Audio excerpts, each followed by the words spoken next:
Hey, everybody. Can we hear Hi. at least me? Okay. You can jump on. We're hanging out. Yeah. By the way, I have more people to enter really quick, but anyway, let me get everyone kind of in and then I'll get going here. We'll see if there's more. Hang on. This is exciting. Okay. This is exciting. Okay, we're gonna kick this right off because you guys are so awesome and prompt. But again, I'm Erin Brosterhouse. I am the founder, managing member of Blue Fire Collective. Hopefully you know something about that because you've made it here. And today we're kicking off our second Fireside that we've had. Our Fireside sessions are all about putting our collective members up front, in front of you, sharing their expertise. We're providing free marketing. We think it's really helpful. We really want to give back to our community. Blue Fire's about community. And that's what the premise of the Firesides are. We want you guys to feel comfortable. I mean, if you need to have a beer right now, have one. We are, because that's the vibe we want. This is like Thursday. It's late and you guys are here. And so anyway, Meg, Nick, and I are. I'm just letting you know that. So today we're focused on demystifying SEO. Next month, I'm going to get this out right away, and I'm going to say it at the end. But we are going to focus on setting SMART goals. That's an acronym, but it's a way to set achievable goals for your business. It's going to be more of a workshop. It's going to be fun. Our collective member, Courtney Holden, is going to be working on that. She's an expert in brand building. She runs focus groups. She's super rad. She might be on here. She might be asking me to let her in. No, okay. And so let me know if anybody's, I don't know, maybe I'm the only one. Meg, look and see if people are trying to get in. Anyway, but anyway, she's going to be really cool. More interactive. So if you kind of have a fresh business, or if you're just like finding it hard to set achievable goals that are sustainable for your business, this will be a great one to come to. That's going to be June 10th. So kind of roughly every second Thursday, we're going to do these firesides. Okay, real quick, I'm going to introduce Meg and Nick because I know they're really the show today. But I wanted to bring up one thing. This is an I Ride for Good jersey. Okay, these bike jerseys are a collab effort with 5. And this is not a great presentation, but these are 5 women-led businesses and organizations in Steamboat. There's going to be more information coming. I haven't typed it all up, but we haven't started promoting them or anything, but this is a great opportunity to tell you what they're about. We're going to sell these to the public, men and women, people hopefully who like to ride bikes. And what we're doing here with this concept of I Ride for Good is, we go out, we ride these big rides. We sign up for races. We just go out as friends. We're being social, whatever it is. We're getting healthy, but sometimes it's pretty narcissistic. It's for us, right?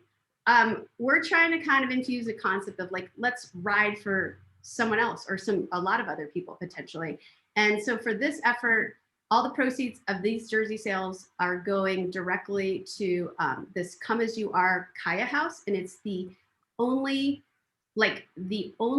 women specific recovery house in Northwest Colorado. There's no other resources. And so this is recovery from opioids, abuse, what have you. It's a really good cause. They're going to be $110, which I understand is on par with what jerseys cost. By the way, the Steamboat Gravel costs $110. And all the proceeds are going to them, and it helps them put these women for free through this year-long program, and they come out the other side better off. Okay, so awesome. look for more on that. That's nice. Yay! Nice, All right, for good. And lots of information about the different organizations that we got together to put this effort into effect. So with that, I would like to now introduce Meg Clark and Nick. And they are Clapping Dog Media. They are our primary SEO partners. They're kind of our go-to. We have others, but they've been in business for nearly 10 years, and have tons of knowledge to share. This is a very timely presentation with a Google algorithm that is changing next month, and you need your websites to know about this. So anyway, it's great timing. I'm going to be quiet and let Meg and Nick take it away. Yeah. Okay. Hi, everyone. I'm Meg. That's Nick. And we are Clapping Bag Media. And we tend to be pretty laid back and pretty casual. So feel free to unmute yourself. And our big dream today is to educate and to talk about SEO. Anybody here ever work in SEO? Do you know what SEO means? Do you have think SEO? Raise your hand if you think SEO is scary and annoying and for other people to do. I'm so glad. Well, today we're going to make that all better. And my big dream today is to tell you all about SEO and make it feel doable and empowering, because you can totally do it. And there's lots of things that you can do on your website today to get found by Google. Now, that's me, Nick. Just say hi and introduce yourself. I just totally forgot. Well, I'm Nick Paceris. Nice to meet everyone. Thanks for coming out. And as Meg said, we like to keep it casual. Questions are super helpful and kind of break up the topic. So would love to hear any questions, comments throughout. So yeah, that's it. Yeah, and we're gonna have time at the end for questions.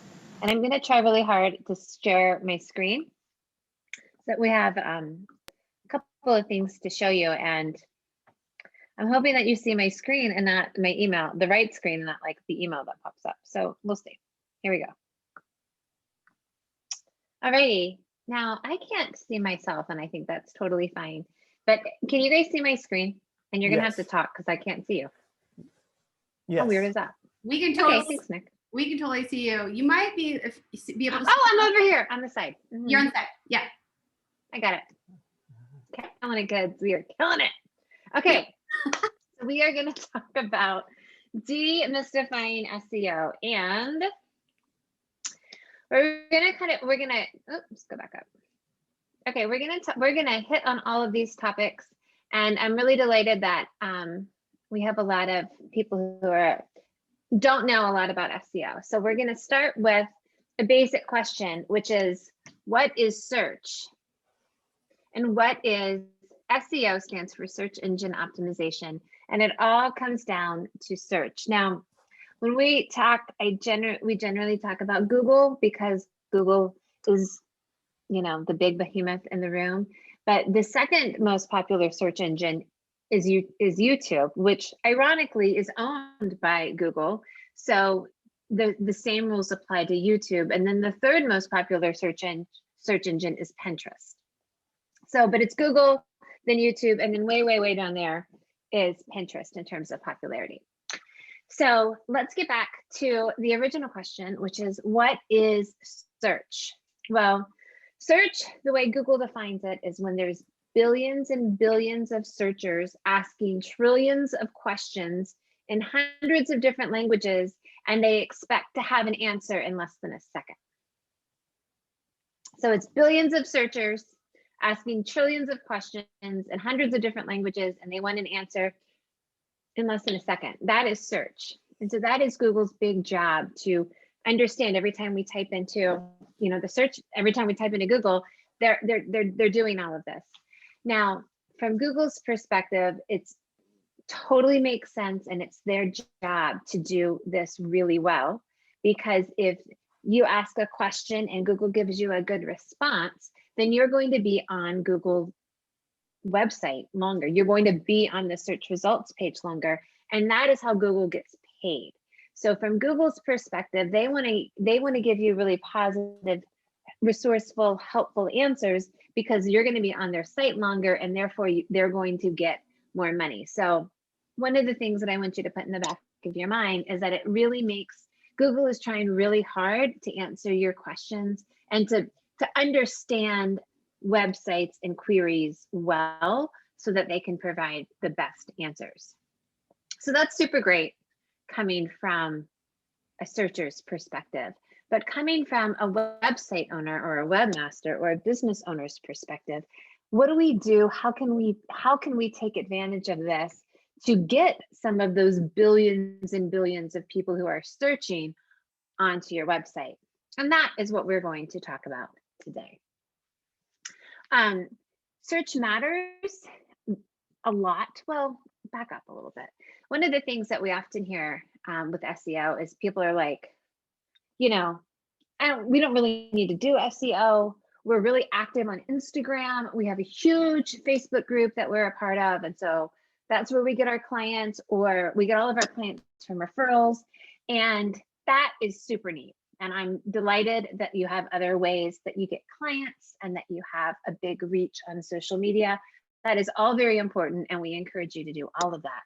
But I will tell you that you cannot ignore Google. You cannot ignore search, because all of your audience and your future paying clients, they are on Instagram and Facebook and Pinterest, but maybe throughout the day, but I guarantee that they are on Google more often than not. And even if they are on Pinterest, they use Google to follow up and to ensure that you are who you say you are and that you are legit. So you cannot ignore it. Your clients are there. There are over 6.5 billion Google searches a day. And so I guarantee that there are people who are looking for you and are looking for your business, but they cannot find you. And the last reason is Google's not going anywhere. And when you make your site found by Google, it's not like your people are on Instagram or another social media. They're not out there. They actually come to you. When you are found by Google, you answer people's inquiries, you answer their questions. And so they're stronger leads, they're better leads, because they are actually looking for you versus you kind of blasting out who you are and why you're so great on social media. Does that make sense? So you can't ignore. Today's the day that you stop ignoring SEO.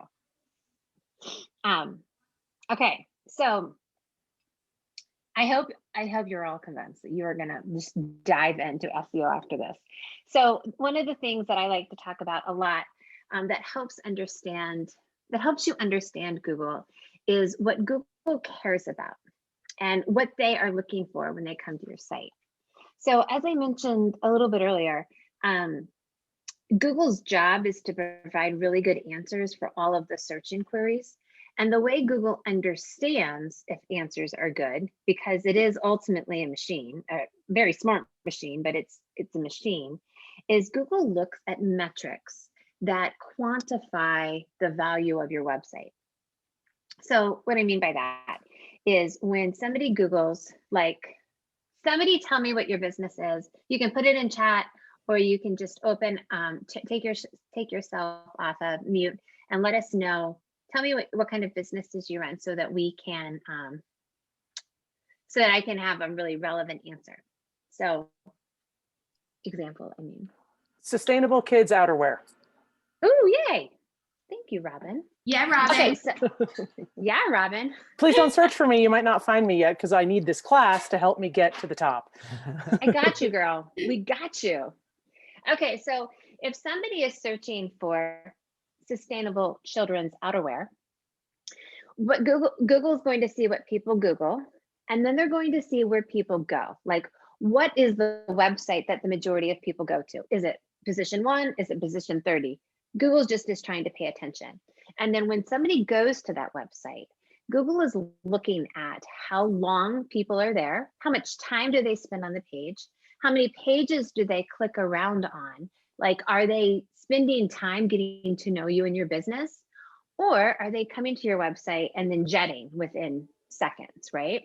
And so the way Google answers, the way Google figures out what websites to put at the top of the search engine is it watches how people interact. And so if it is seeing that people are liking your content, they're binge reading it, they're clicking around, then Google is going to assume that your site is really great, that it's answering questions, and that it should send more people to you. So for just a second, I want to pause and think about this, that one of the biggest parts of SEO is how good your website is, how easy it is for people to navigate around, and how quickly and simply you can provide who you are, what you do, and what you're all about to your audience. So remember, like when you Google, when you're searching for sustainable outerwear for your kids, you have a problem in mind, you have a question. So you Google it and you start going to websites. And if you get to a website and it's like, you know, horses bowling, you're like, I'm out. This is not the answer to my question. And so the answer, what you need to do is to quickly and cleanly and understandably put right on your homepage who you are, what you're all about, so that people can quickly connect your answer to their question. Oh, thank you, Chelsea. I just see that you chatted. So does that make sense? Does that make sense? And we have not talked about anything technical about SEO. Nothing. Zero technical things. So it's doable. It's I want you to feel empowered that you can do this. Right now, this is all just kind of design, and how is your site laid out, and what are the words on your site say? So this is how Google quantifies your website. Now, we're going to go down this rabbit trail just a little bit. And for clients who, whether you have a product or a service, one of the most effective things that you can do for your SEO is to have a blog or a journal or a news section that gives you the opportunity to talk about who you are, what you do, how you serve clients, put case studies, put examples, show behind the scenes. You need a place on your site that has words that can help Google give context to what you do, what your business is all about, and makes people want to read it. So if we think back a little bit to what we were just talking about how long people spend on your site. If somebody Googles and lands on a product page, for example, or a blog post, what's really helpful is if once they start reading about what you do and how you help this person, and then you link to another article or something that's related, and then they link to it, and then they read that article and they get to the bottom and they see more related products that they could buy, and then they click on this page. Before you know it, they've spent 3 minutes on your website. They visited more than 2 pages, and those are really positive signals to Google. So before you're like, I don't want to write, I don't want to blog, it's really one of the most effective ways to be found by Google and to give the opportunity to be found for a variety of words. So we 100% recommend blogging. You can put videos on there, you can put podcasts on there. All of that is wonderful because it increases the amount of time people spend on a page. But I want you to walk away thinking, I have to blog and I get to tell my clients, my future clients, and Google all about who I am. Does that make sense? And this is hard, right? Sometimes, Yeah. like, I mean, because you're running a business, and it can almost become, having run a business that maybe had like 4 blogs for a while. I mean, I'm trying to do a better job with Blue Fire, a lot better, because I understand this, but I'm just saying it's hard because you're running a business and you're like, okay, now I have to write about this and be creative, and it has to be compelling, and this sucks. And like, you know, that can be hard. And then there are a little bit of rules that I hope Nick and Meg will go into, like that you're like, okay, I got to do this. It's great work. I can infuse some of my soul into it. I can show some of our personality. Those are tricks, you know, like, but also here's how I can do it for SEO. Like, these are the key words that have to get in there that are going to help me. And, it has to be a certain length of, you know, I need a certain number of words. Otherwise it can kind of be like Google thinks it's a mistake or something. Yeah. Meg, can I ask you a quick question real quick? Sorry. Yes. So that was news to me. That's interesting. When I think about SEO, I always think about words, but to your point, it is time spent. So videos are just as compelling because it means if it's a good video, the person's going to stay on your site longer. Yes. Cool. And so these are the metrics that matter. Bounce rate, how quickly people like leave. Sorry, look at that. How quickly people leave your site, the amount of time spent on your page, and the number of pages that people visit on your site. Those all send very positive, quantifiable, like value signals to Google that your site is good. Now, when it comes to videos, I love videos. I prefer that you have a YouTube video that you put keywords on and good descriptions on and have it on YouTube, but then also embed it on your site as a blog or as part of a page. But the key with it is when Google goes, and we're going to talk about this in just a second, when Google goes to your page and crawls that website or that page, it just sees the video. So from Google's perspective, Google's trying to understand what this page is all about. It can't watch the video, so it doesn't really know what the video is about. So it is important that you put context around it, give it words. Now, when you have a video, I love them because people tend to watch them and they spend more time on your page. I recommend that you have, there's not a magic number, but around 300 words on the pages with videos.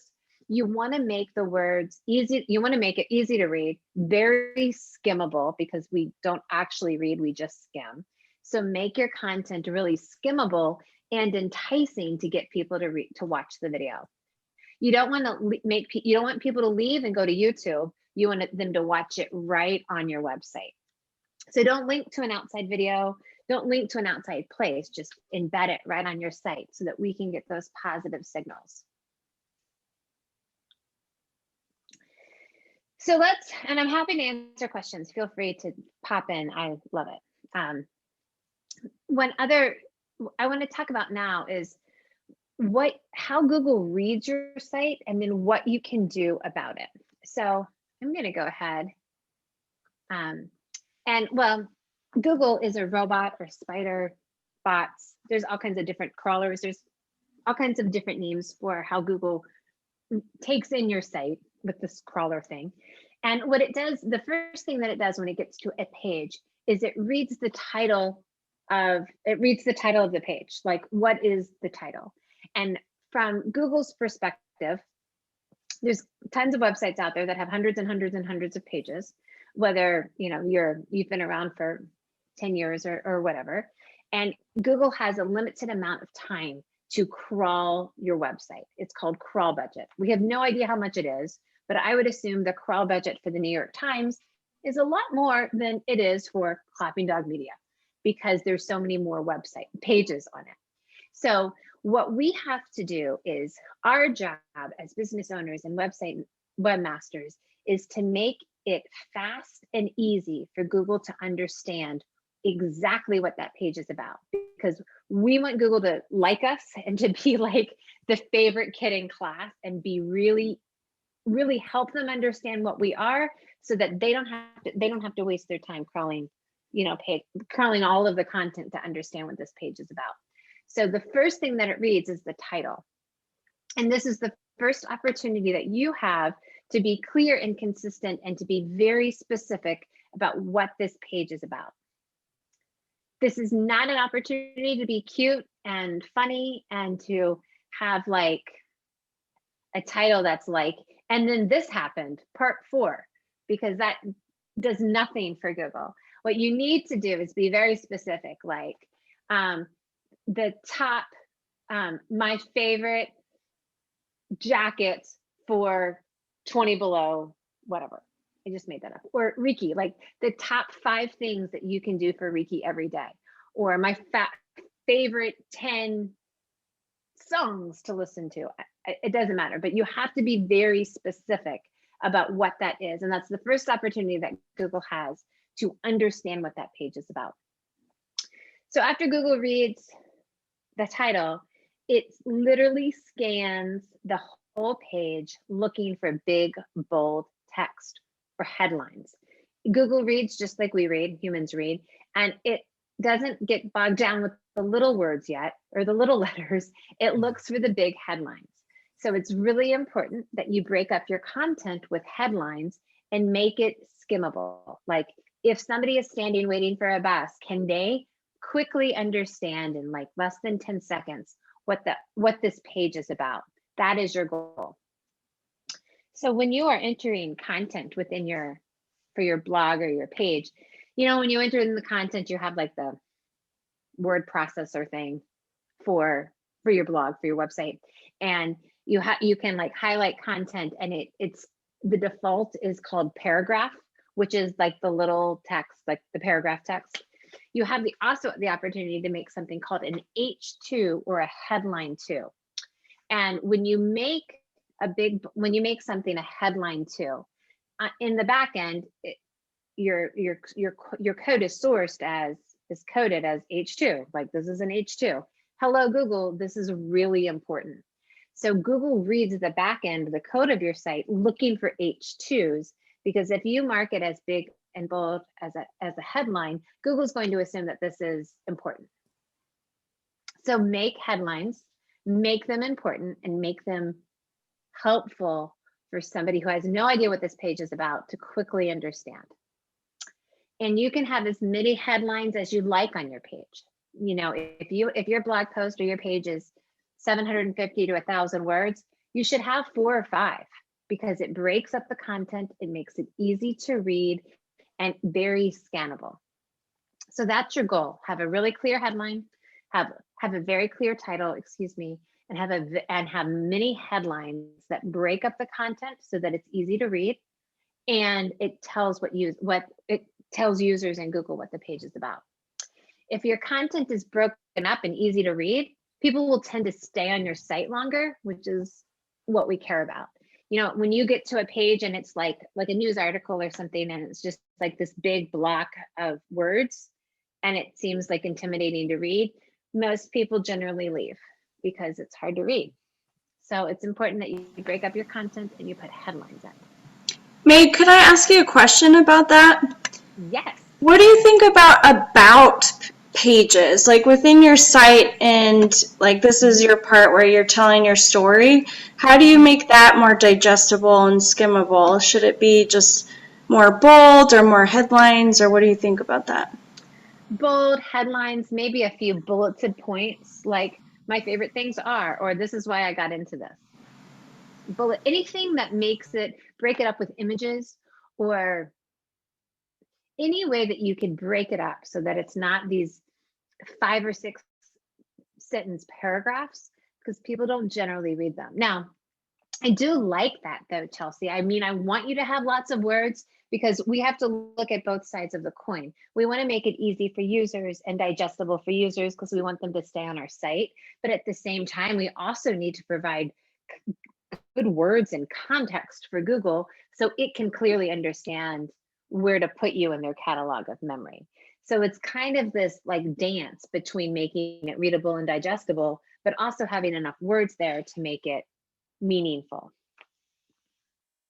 So I don't know if that really helped. Yes, it does. Thank you. So you read headlines. The next thing that you can do is the next thing that it goes up to. So it's like scanned your site for headlines.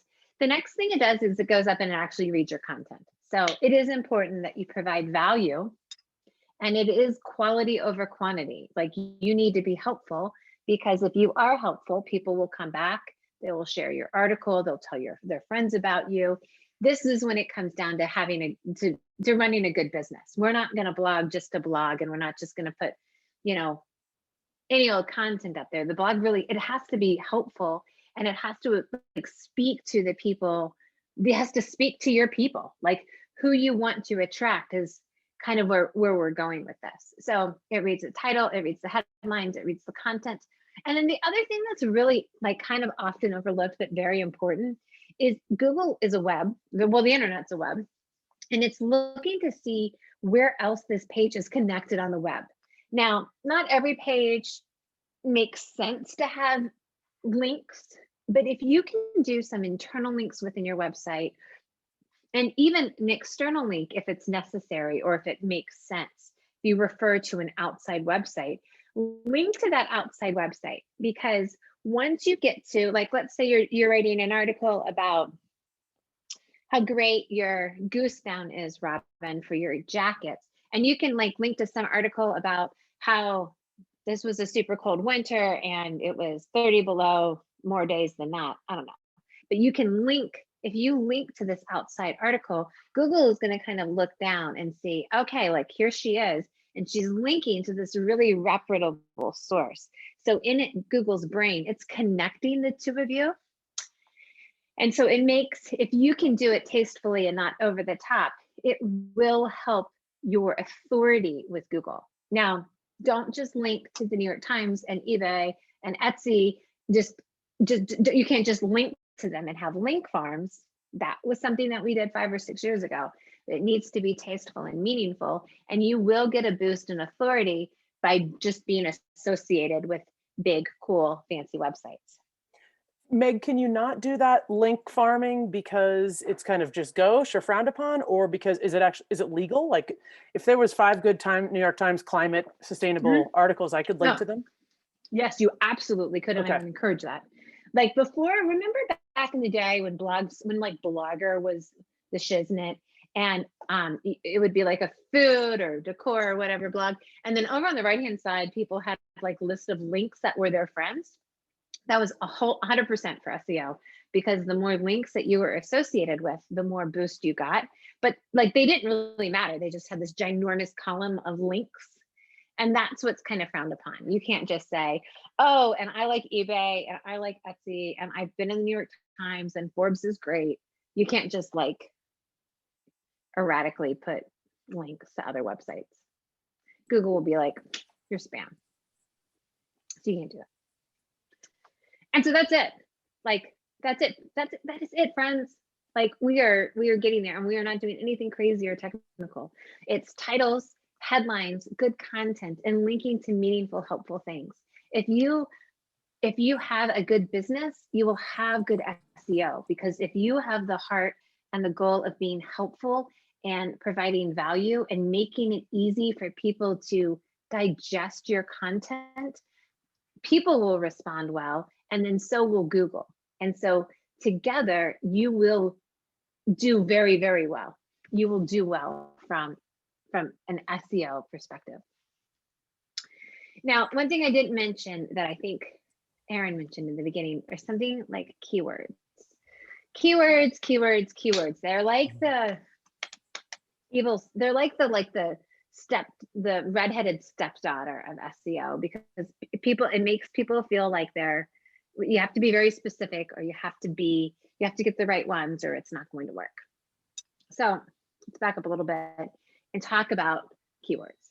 Keywords are kind of the bridge that connects your website with all of the inquiries. People search with keywords to figure out, what they want, and Google uses keywords to figure out websites and kind of how to match them up.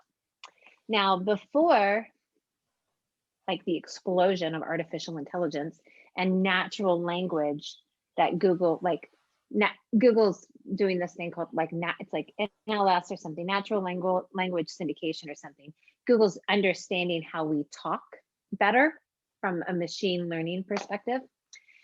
So before that, keywords were king, and it was like a 1-for-1 relationship. If you had this keyword in your title and somebody searched for it, Google's like scanning the internet to match that specific keyword in that specific order.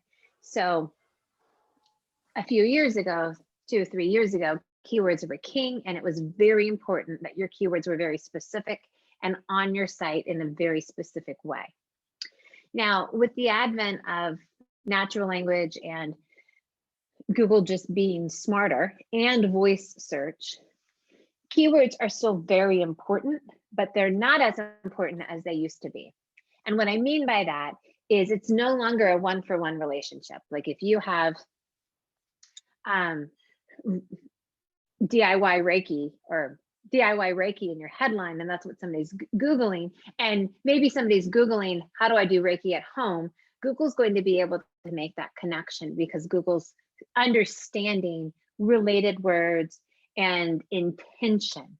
So Google is very good at understanding what the intention of the searcher is, and comparing that to the intention of the website.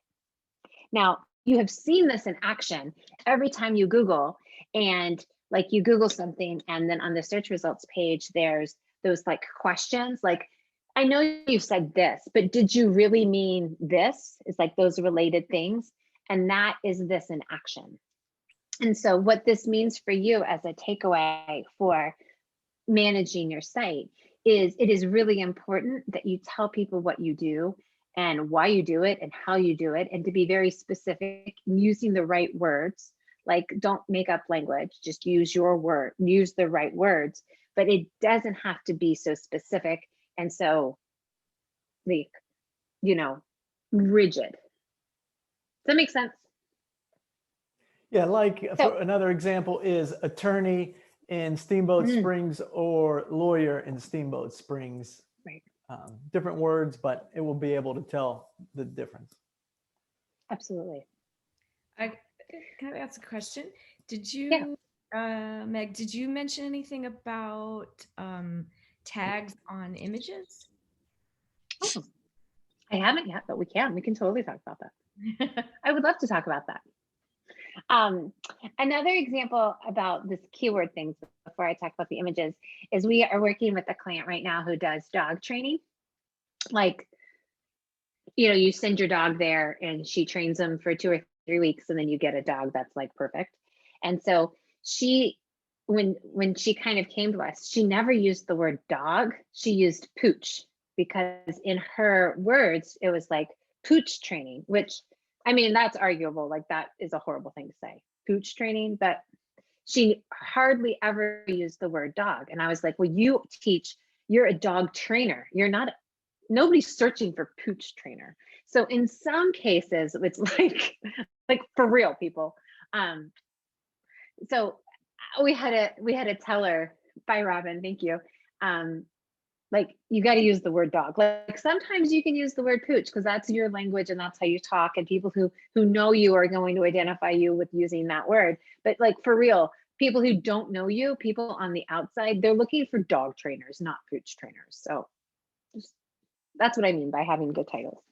But I think Tracy, that's let's talk really about amazing, because I think people get so locked in their brand, like from a branding perspective, we're like, well, we're this and like everything. And you really do have to think about your brand and your, like what you're trying to convey and you're trying to differentiate, and all that stuff's really awesome from a brand perspective. But you've got to kind of put it into this SEO term, and work with Google and work with these robots, basically, right? Yeah, what are people putting in the Google search box, right? Like you have to remember that. Yeah. right. And it goes back to intention. Like when Google will kind of catch up on the pooch thing, because they understand that that's a dog. But help Google out, man. Google only has a certain amount of time. There's trillions of questions getting asked right now. Give them a break. Okay, perfect. So let's talk about images. So images, and whatever website platform you use, whether it's Squarespace or Shopify or WordPress or Webflow, whatever. When you load an image, images are kind of like videos. Google reads your content, it reads its headlines, and then it gets to a point where it says image.jpg, but it doesn't understand what that is, right? So one of the ways that Google wants to and images are important for image search, right? Like you always Google and there's an image and you click on those. So images are really helpful. Now, one of the ways that Google understands what the image is the context around it. So it's similar to what we were talking about with the videos earlier. Like if you have, this awesome bike ride that I went on and we went up and down these beautiful mountains and we saw these beautiful canyons, insert picture of canyon, Google's going to be like, oh, okay, I understand there's context around this. So I understand what this image is about. So if you have the opportunity to put words around your images, that's one of the first things that Google's going to use to understand what that image is about. Now, you also have the opportunity to put an image name and something called an alt tag or an alternative tag for it. Now, the image names are really important because oftentimes when you get images off your camera or off your phone, they're literally named like DSC1751.jpg, and Google has zero idea what that is. Again, Give Google a break. And so it's really important to name them, like whether you're a wedding photographer and it's first dance.jpg, great. Google understands that that's the first dance. So rename the names within your platform because that will help give context. Now the alt tags kind of work the same way. It gives you the opportunity to use keywords around an image, and kind of the more specific, the better. So like if you're putting an alt tag on a headshot, you can put like Meg Clark, founder of Clapping Dog Media, headshot. And that would be a really great alt tag. If you have a picture of a product, use like blue wool sweater would be a great alt tag for that because it describes what it's about. Now, with all of that said, I'm going to back up a little bit and say that there are over 200 factors that Google uses to rank websites. And they have told us that the alt tags fall in the bottom half. So if you have a website that you've had up and you've managed for a long, long time and you haven't gone through and done alt tags, I wouldn't say go back and do your old ones. Just moving forward as you upload images, put those in. My only exception to that is if you are if your website is very visual and you're a photographer or an artist and the majority of your content are images, then you should do it. If your site is more text heavy and has content for your services and your blogs and your work with us page, then the alt tags are less important because the percentage of text to images is really high. You have a lot of text. But if you are a visual artist and you're a photographer, the balance between images to text gets skewed a little bit. And then you have to put more effort and energy into your images because that's what you got. I see you making a sad face, Tracy. Are you an artist? How could you tell? You Yeah. wouldn't be a very good poker player. Yeah. No, I would not. Definitely would not.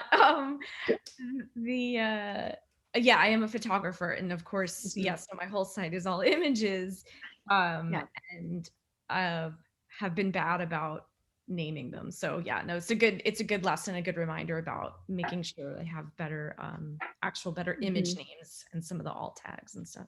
Yeah, and and I don't know. Oftentimes we work with like event planners or wedding photographers, and they'll have multiple images that are slightly different but of the same thing. So like say it's your first dance, maybe it's like bride and groom first dance. I recommend that you use that like bride and groom first dance over and over again, and then just number the pictures. So it's like bride and groom first dance 1, bride and groom first dance 2, bride and groom first dance 3, because that helps it gives context for what it is so that you don't have to like make up new keywords or more names for images that are basically the same thing, right? So just number them. So what holds higher priority? Is it the image name or the alt tag? It's the image name, but in addition, it would be nice if you had an alt tag. Yeah. The image name is what's used for Google search results, for image search results. They use the name. But alt tags are also helpful. You know? And would you, under certain circumstances, use the same, for example, bride and groom first dance for an image name and also an alt tag? You could. You could. You sure could. Don't make it too hard on yourself. So you certainly could do that. Okay. Yeah. Can I ask a question? Oh, yes, please. Oh, okay. So kind of because we have a couple of artists or photographers on and then we have an artist that we're starting to work with, and I was curious, like when you have a site that is trying to showcase work, right? It's showcasing images. Can we just go there a little bit? Like, how do we manage that 300 to 400 word, context that Google's looking for? within a gallery or a portfolio, because this will be really relevant to some folks on here, but it helps others, too.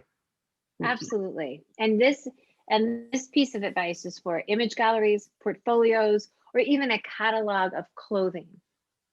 So like if you go to, Ann Taylor and you're like tops, and then there's like a gallery like of boxes of different tops.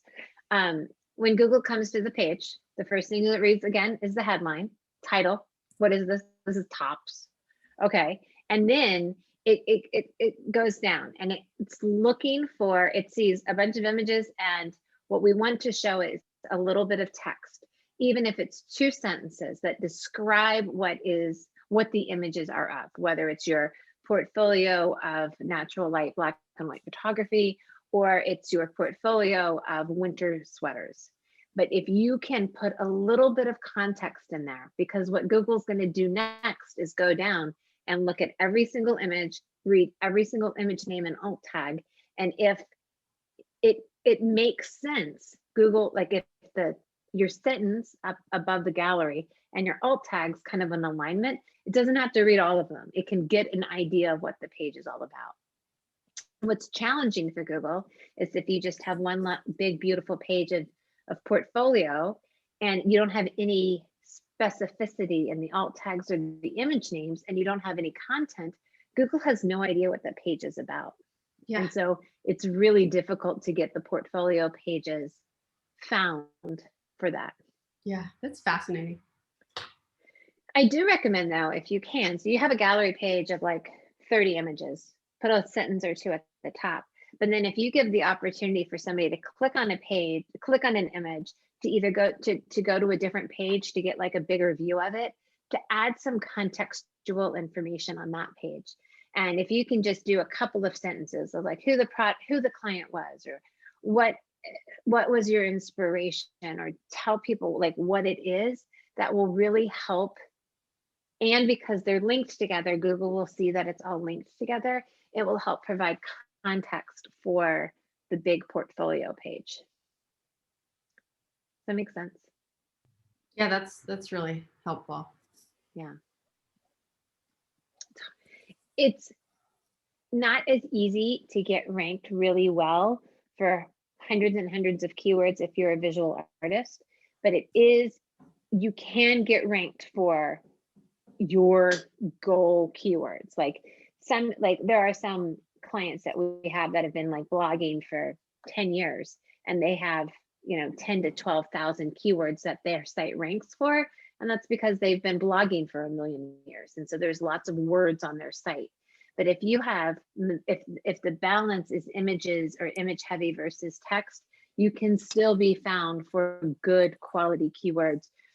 It's harder to get that huge number, but you can still be found for good quality keywords. We work with a lot of photographers. So we don't have to end at 5:30, but we tend to, we kind of try to keep it real, like a happy hour Thursday. Sure. But I want to make sure that we talk about this. Did we talk about the algorithm in June? Just because it sounds timely and interesting to me, and if it's causing anxiety for anyone, I think it would be great to cover that. Sure. I'm sorry. I told you I talk a lot. So about 4 times a year. I love it. Thank you. So about 4 times a year, Google does a core update.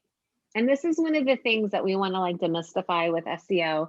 Is one of the challenges that people say about SEO is that it changes all the time, and it's really hard to keep up with Google. And the truth is it literally does. They update their algorithm, they say 2 to 3 times a day, but they do major changes 4 times a year.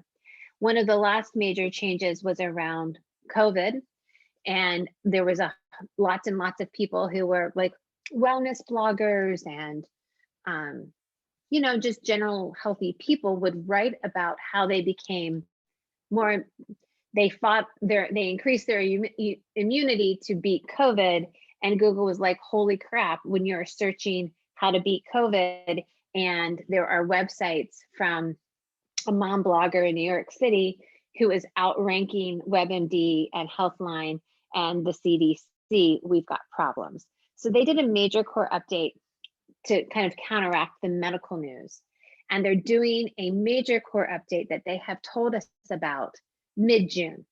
And to be for real, they told us it was going to happen in May, and then May came and they said, we're not quite ready. It's going to be mid-June. And the goal for this algorithm update is user experience. They're calling it the Core Web Vitals update. And what they're trying to measure essentially is speed. And specifically, more specifically, is mobile speed. And so it's really for your desktop as well, but as the whole world goes to a mobile first web experience, they want to make sure your site is fast. And not only is it fast, that it's really as quickly as you can get to it, you can start interacting with it, and you don't have to wait for things to download. And kind of the third thing that they're aiming against is something that they're calling the layout shift. So like, if you go to like a food blogger or Forbes or Huffington Post on your phone, and you go to an article and then you start to scroll to read it, but then an ad loads in and the page layout shifts a little bit, and you go to like scroll or hit something, you might hit on an ad, and that's like so annoying. So they're trying to get rid of that. So everything needs to load at once. It needs to be fast, and you need to be able to interact with it quickly. And that's what Google is going to target in this update. Now, you can measure your site and you can get results from your site from this. It's called Google Page Insights. So you can Google Page Insights, or you can remember this. Yeah, it's on the link there, or on the slides there if she sends it out. Yes. Google Page, it's Google Page Insights is what it is, and it will test your site, and it will tell you if you're doing good or bad. It will tell you if you failed. And oftentimes, if you're on a WordPress site, you can fix it by putting a speed plugin or a speed optimizer plugin on your site. If you're on Squarespace, the only hope you can do is to optimize your images better. But that is coming in July. And we don't know what the ripple effect of it will be, but oftentimes Google does not tell you what's coming. You just kind of have to figure out after it happened. But they told us in December that this was coming. So I'm expecting it to make a pretty big splash. And just to be clear, it is June. Yes. Versus July. And so I'm sorry, did I say July? That's okay. The link is on the slide deck here. And yeah, and I could attach that into like maybe my next email that goes out to like the Blue Fire community. Maybe I could do a little recap of this and include the recording, and then have this link and like kind of implore people to come and check out their site and see how they're ranking. Yeah, and we could drop it in the chat for these folks. The only thing that I would just say there's two tabs on the left side of the screen. One is for desktop and one is for mobile. So make sure you look at them both, and it'll give you a score for how you're doing against these new measures. Can I ask a question in there? Yes. Meg, you'd said that like everything needs to load at once. Like that's one of the things. So how does that relate or whatever to like the animations that are so popular on websites? So when you have, as you're scrolling and things are moving, does that still count as loading all at once, or do you need all of your images to like appear at the same time, and so you should steer clear from animations and moving parts? Typically those animation and moving parts are really, really light. And so I get what you're saying. And I think what Google is saying, they're calling it first content load. And they want like the first load of the site on the mobile to have all of the big things so that the layout doesn't shift. So I don't think that is going to affect it as much as like the big header and headline images. Okay, thank you. Yeah, and Meg, I know we only have 5 minutes, but if we get to the next page, you've touched on much of it already, but I think that would be helpful to we can stay as long as people want to stay. Just so it's clear, I just want to like, if people are like, we're diving in, because this is like really interesting stuff. So let's just do it as long as people Mhm. want, and people just can drop off if they need to too. Because I think we should get all Meredith- questions answered is what Yeah. that's my like motto. Get all Yeah, questions. I love it. Meredith, I totally see your question about DuckDuckGo, and I totally have an answer. But I'm going to talk about, we're going to talk about what you can do, like takeaways. We would want you to walk away from this feeling kind of excited about SEO and be like, dude, there's 6.4 billion people searching a day. If you just get a little bit of that, it's going to make a big impact on your business, and you can do it. You can. Hey, first of all, on our site, there is an audit, and it's super easy. It's free, it's fast, and it will tell you the things that you're doing awesome and the things that you're not doing so awesome with. So that will help you for just to kind of get a general health of your website. The next thing that I want you to do is to write good titles. Be clear and specific, and make it really easy for people to understand what your page is all about. Ooh, next one is internal linking. Go through your blog post. If you had 10 blog posts about gluten-free dinners, link them together and make it really easy for people to binge read your content, spend time on your site, and click on multiple pages. So add internal links from one page to your site to the next, for sure. If you've been around for a couple of years and you have some blog posts from 2016, 2017, go and update them. Maybe add new images, update 20% of the content, maybe, make sure that it's not outdated. And that is a great way to continually add helpful, valuable content to your website. What I would love for you to do is to keep the URL the same. So if in your URL it says like 2017 / whatever the title is, or whatever the URL is, in the title at the end, put parentheses or a bracket and say updated 2021. And you have seen these, I know, when you Google around and you see like there's an article and it's like, oh, this one was updated. Google will give priority to pages that are updated more recently, because they assume that an article written in 2021 is more valuable to the user than an article that was written in 2017. So update those, post regularly. Yes. Sorry to interrupt. Sure. Can I ask a quick question then about going back to writing better titles? Yes. And of course, speaking from more of an image gallery photography type website, so very visual, obviously. Mhm. In terms of titles, let me see if I can put this into words. So I have my name and photography, so Tracy Mamalito Photography, as the main title. Your site name. Site name, yeah, exactly. Not the URL is my name, but the site title, exactly, the site title. But Perfect. then individual galleries or pages that I have for the different categories that I photograph, one might be called fitness, one might be called products, but it's not necessarily that each page says product photography or fitness photography, right? Is that, you know what I'm saying? So that the word photography doesn't come up every single time, or, Right.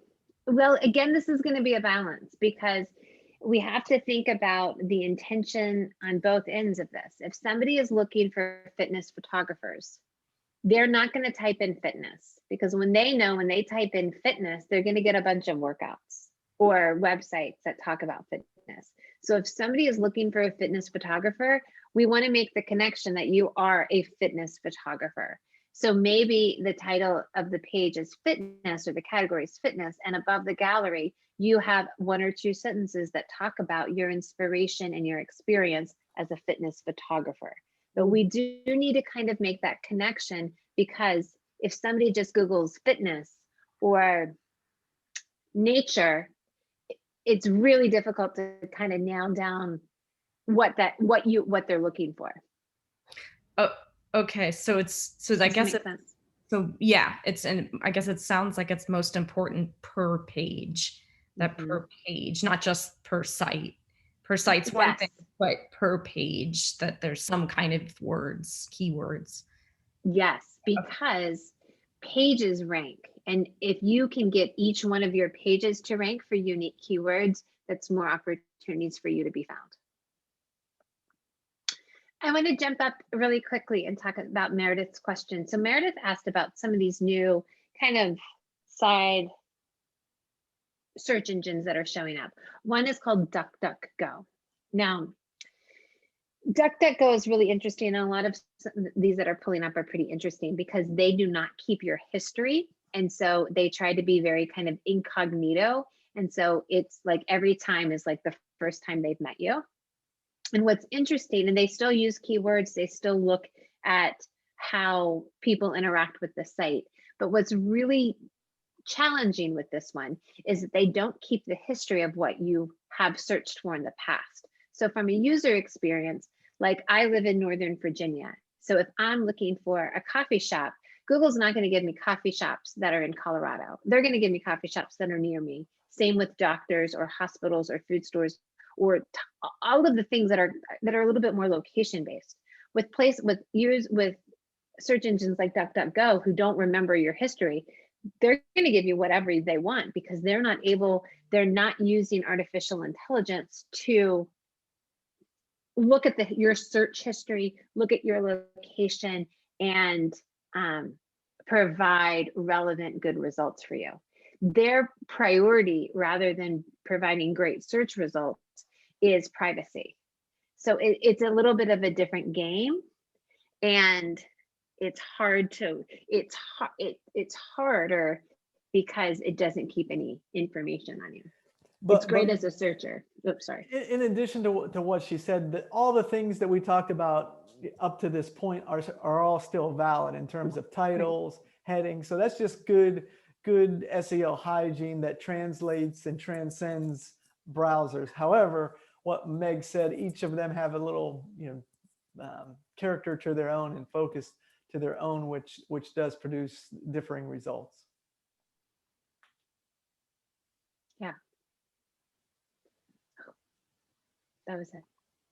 So just the last bullet before we jump off, Meg, just because I know Aaron was talking about 300, 400 words when you have a video or a picture, which is good, as compared to if you don't have any pictures, maybe 800 to 1,000 words are better. Just wanted to address that. That's a great point. Words provide context for Google, and so the more words that you have, the better it is, and the more help that you're going to be able to give Google to give context for your pages. So it is, Google reads words. So I just want to clarify that for myself. But so 800 to 1,000 is based on like, hey, I'm telling a story here. Like I am storytelling. I've got like inspiration and like a lot to say. If you're like recently for a mutual client that Meg and Nick and I have had, we had some press hits. Like we often, I'm in PR, so like I have press hits and we put it up, and the recommendation was like, hey, get some more context around this hit. Like you need to storytell, even though you're trying to kind of highlight the hit and you kind of want to have that link, right, for the association. It's great press, blah, blah, blah. But you still need to tell people what it's going to be about. That was like 300 to 400 words, right? And so, but you're saying that there is a preference on 800 to 1,000. And the only reason why I want to clarify this and like get your like true answer is just because as we develop content for clients, we want to make sure that we're providing enough, because words are money, you know what I mean? And time. Right. So my answer, and Google does not give us very clear, they don't give us clear demarcations. So this is just from lots of experience and looking at pages that are on page 1 versus, sometimes client pages that are on page 2 and 3, and what's the difference.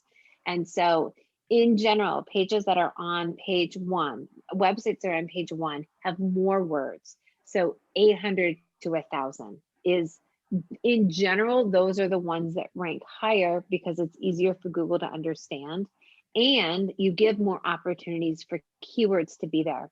Google does not just put one keyword per one page. If it's a very popular and kind of viral page, Google can put, 300 keyword, can assign 300 keywords to that specific page because it wants people to find it and wants to make it as easy as possible for people to find it.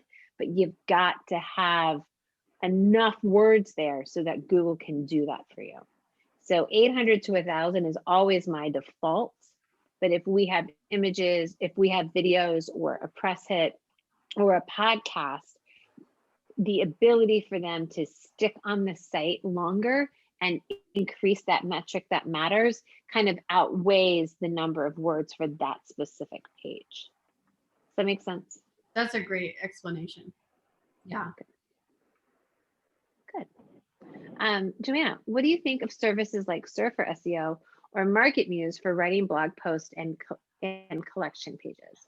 So these are like, if you're not familiar, they're like syndications. Like they will write content for you. And we actually have a client that uses one as to kind of help support. Like they write content, they write in-house, and if there's a week or something that comes up where they haven't been able to write a blog post, we'll use a syndicated post. Now, I like the syndicated posts for that reason because they help you be more consistent. One of the struggles with syndicated content from a kind of a business perspective is they're not as personal and they're not as storytelling. And so it doesn't make people kind of like want to fall in love with you and want to buy from you. So I like them, but I like it if you can tweak it a little bit so you can make it more personal. Side note, if this is like about real estate or finance where the details really matter, it's like if you're writing a finance blog, you can make it more personal, but you've got to kind of get the facts right. That I feel like you can do with syndication a little bit easier. But if you're writing to kind of sell you and your services and your products, I really like, I think the personal element sells, the storytelling sells a little bit better for your users. Right. Does that make sense? The thing that I was actually thinking about with Market Muse and Surfer SEO is actually the tools that they have for writing pieces yourself. So when they scan Google, so like the optimized tool in Market Muse, I was curious what your thoughts on those tools were, if you use them at all. There is one in one of the tools that I use a tool called SEMrush that uses that a similar like content reader, and they are helpful. So I apologize for like not answering that question properly. So yes, I think they do help because they help you focus on a word or they help you focus on an idea. And so they'll say, wait a minute, this article is about Google Analytics and you haven't mentioned Google Analytics in the first 2 paragraphs. So you say the title is about Google, you say in the title that it's about Google Analytics, but when we read the content, it's not really about Google Analytics. So they make suggestions for you to update that. So I think that is very helpful. But who's that best for? Is that best for folks that are trying to do SEO on their own? Like, is that the primary? Okay, perfect.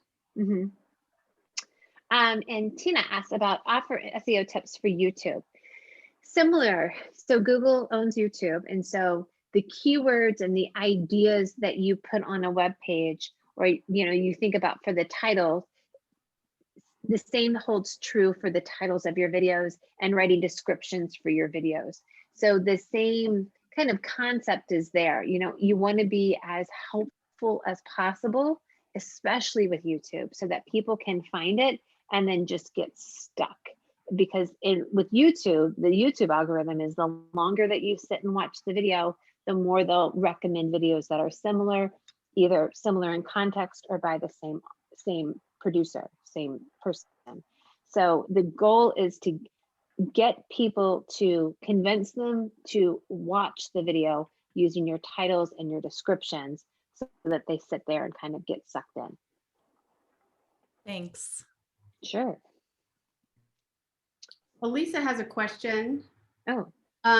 She's curious to know if there's a minimum number of pages that a website should have to be effective. That's a great question. I don't have an answer other than I don't like the one-page websites, the ones that kind of scroll forever and they're all on one, because you have to, pages rank. And so then you only have one opportunity for that website to be ranked. It's like you only have a limited number of pages there. So generally we work with sites that have like, 5 in the main navigation, about services, context, about sort of thing, and then they'll have a blog. And a lot of our clients have been blogging for less than a year, so for sure it's less than 100 web pages, but often it's as little as 20 or 30, and that's plenty. Again, the more sites you have, the more pages you have, the more words you have, the more opportunity Google is going to have to assign you keywords. But you can certainly be effective with a smaller number of pages. Great, thank you. I'm also a photographer, just getting into this space, and just like, I don't want to just put up a website just to put up a website. I want it to be effective, and I want it to, be dialed in before I launch anything, and just wanted to kind of pick your brain on, is it 2 pages? Is it 3 pages? I don't have a ton of content right now. For sure. Yeah. Yes. Start there and start getting in Google's index. Google will start crawling you. They crawl the whole internet every 2 days. So get it up there, get it started. And, it's never perfect and it's never done. So you'll always be adding to it. And that's good, right? I mean, you're never done ever. It's like cutting the grass or. All right. Thank you. Sure. You're welcome, Meredith. Did we get all the questions? I'm trying to scroll up. Yes, Yeah. I believe so. At least at this time we do. Yeah. Well, this was awesome. Perfect. I feel like we could almost like keep talking about it. Like it was such a great, session. And I do think that SEO, it's simple really, but it's, there's some layers to it. And if you don't know it, it is kind of mystifying, I would say, on some levels. And because you're like, oh, it's just crawling and it's doing its thing. I think this was amazing to share with the Blue Fire audience in general, and we will be recording it. I mean, it's recorded and we will share that. So I think some people had to go and they're like, I really want to, they want to know the rest of it. So I think this was really great. So thank you, Nick and Meg. Yeah, thank you. You're welcome. Thank you. Tips.